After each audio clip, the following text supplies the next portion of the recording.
કશુંક તો શીખ ભગવાન પાસેથી. ભગવાન પાસેથી મારે શું શીખવાનું છે? ભગવાન જગન્નાથ પણ રથયાત્રા કરવા નીકળ્યા છે. એમ નહીં કે તું મને કશે ફરવા લઈ જાય.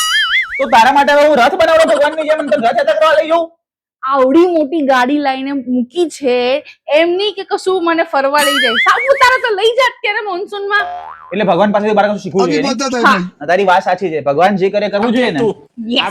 ભગવાને એમના બેનને ફરવા લઈ ગયા હતા, તારે બી મારે બી મારી બેનને ફરવા લઈ જવું જોઈએ. ઉભો રે, તું ઊભી રહે. હલો, એક મિનિટ. હેત, સાંભળ, તારી બેનને તારા ઘરે લઈ જા અને એને છે ને સાપુતારા ફરવું છે. સાપુતારા લઈ જા અને એની બહુ ત્યાં છે ને શોખ બહુ મોટા શોખ છે ને. તું રિઝોર્ટમાં રાખજે અને 2-3 ડ્રેસ તને મોકલું છું. એ ડ્રેસ લેવાના બાકી છે, એને લઈ આપજે. અને કઈ શીખ તું ભગવાન પાસેથી. ભગવાન જગન્નાથ એમની બેનને ફરવા લઈ ગયા હતા, લઈ જા તું. रुको जरा सबर करो. ઉભી રે. હા મનીષાબેન, હા તૈયાર થઈ જાઓ. ભગવાન જગન્નાથ છે ને એમની બેનને ફરવા લઈ ગયા હતા, તો હું તમને ગોવા લઈ જઈશ. ચલો જઈએ.